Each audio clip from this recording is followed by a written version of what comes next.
सभी मीडिया कर्मियों का यहाँ जनसुराज की आज जिले की कार्यकारिणी की बैठक में समय निकाल कर आने के लिए धन्यवाद कर रहे हैं। जैसा कि आपको पता है, चुनाव के बाद जनसुराज की जितनी संगठन की इकाई थी उसको भंग कर दिया गया था और पिछले 3-4 महीनों में साथियों के साथ मिलकर नए संगठन को बनाने की प्रक्रिया चल रही है।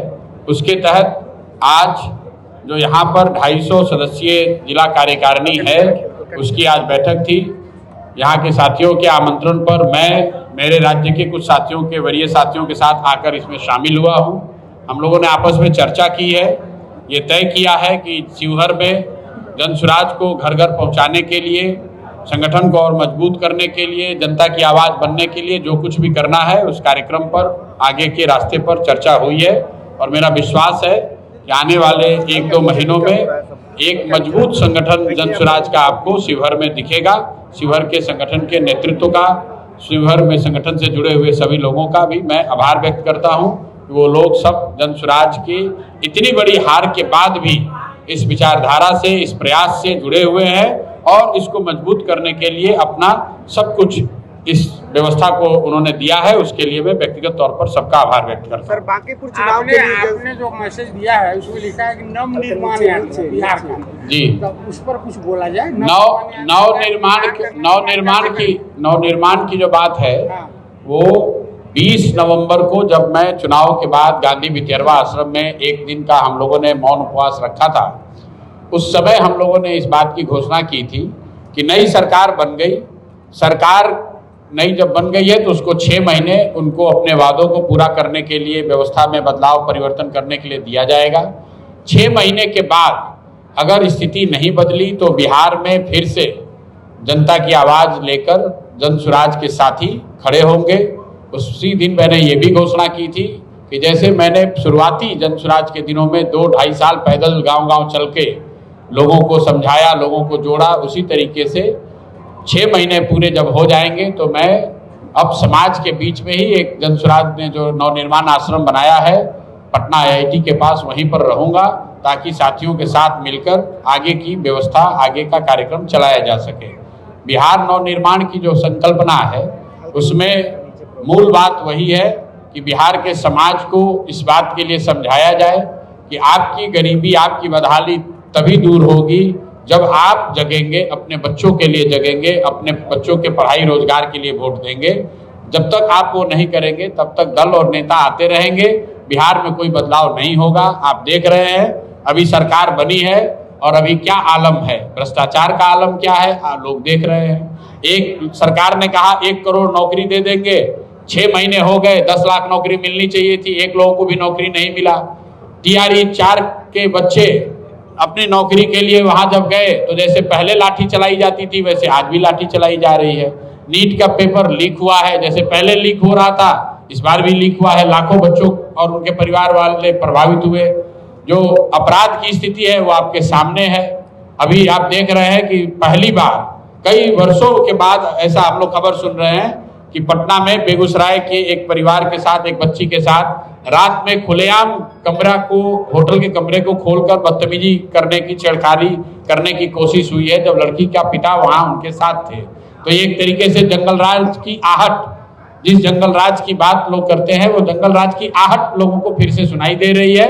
तो बदलाव की बात लोगों ने कही, लेकिन वोट उसी व्यवस्था को चलाने के लिए किया जो पहले से चली आ रही थी। तो बदलाव है नहीं, तो इसलिए फिर से जनसुराज लोगों के साथ लगेगा, लोगों के साथ मिलकर बदलाव, सही में बदलाव हो उसके लिए प्रयास करें। शिवहर पहुंचे हैं, शिवहर निर्माण में जनसुराज की क्या भूमिका होगी? नवनिर्माण जो आपने कहा है, तो नवनिर्माण में भूमिका जनसुराज की यही होगी कि जो समाज के लोग हैं उनको फिर से जगाया, समझाया जाए, उनको ये बताया जाए कि 10,000 रुपया में अगर वोट जैसे आपने बेचा है आगे भी बेचोगे तो ये सिर्फ वोट नहीं बिक रहा है, आपके बच्चों का भविष्य बिक रहा है। आने वाले समय में आपके लिए परेशानी होगी, यही बताना समझाना हम लोगों का काम है। सर, शिवहर पहुंचे हैं, शिवहर की सांसद लवली आनंद के पति प्रोफेसर आनंद मोहन लगातार जदयू पर पलटवार करते नजर आ रहे हैं, बगावत के मूड में। मेरा उससे कोई लेना देना नहीं है, ये जदयू का और जिस व्यक्ति की आप बात कर रहे हैं उनका व्यक्तिगत मामला है, उनका अंदरूनी मामला है। कौन बगावत के मूड में है और कौन दोस्ती के मूड में है, उसका जनसुराज से कोई लेना देना नहीं है। मैं इतना जानता हूं कि जनता और युवा यहाँ बगावत के मूड में है, क्योंकि वो भ्रष्टाचार से परेशान है, वो बेरोजगारी से परेशान है, वो यहाँ के अपराध से परेशान है, पलायन से परेशान है। सर, बिहार के सीएम गमछा की बात कर रहे हैं कि गमछा वाले को पकड़ो। अब ऐसा है कि बिहार के सीएम के बारे में सबसे पहले और सबसे ज्यादा अगर किसी ने कुछ बोला है तो जनसुराज ने बोला है, प्रशांत किशोर ने बोला है।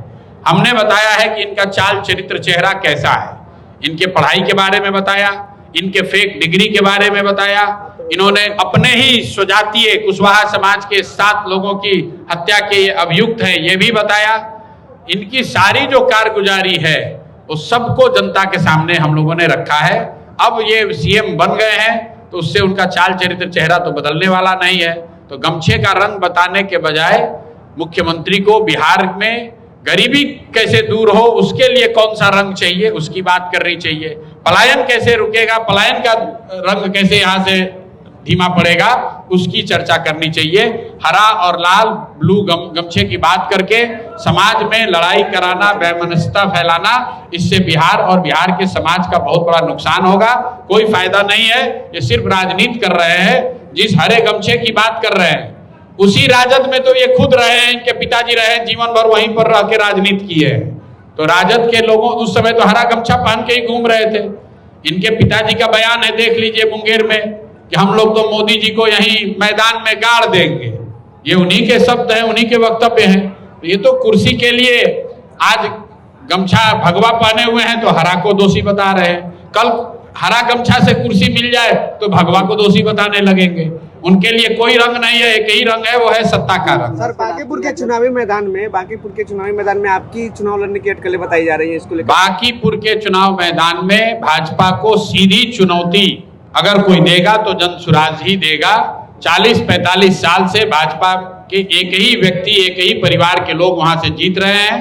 अब वो राष्ट्रीय अध्यक्ष बन गए हैं। तो और इंडिया गठबंधन की ओर से राजद या कांग्रेस के प्रत्याशी कई बार चुनाव लड़े, जीत नहीं पाए हैं। इस बार जनसुराज ने ये जिम्मा उठाया है कि हम लोग अपनी पूरी ताकत लगाएंगे और भाजपा को उनके गढ़ में घुस के बांकीपुर में हराएंगे।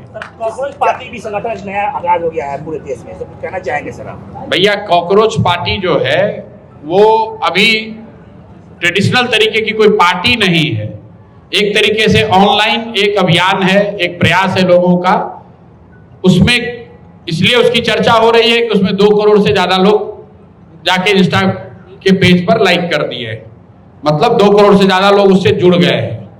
उसकी चर्चा इसलिए हो रही कि सरकार ने उसका ट्विटर का हैंडल बैन कर दिया, फेसबुक बैन कर दिया।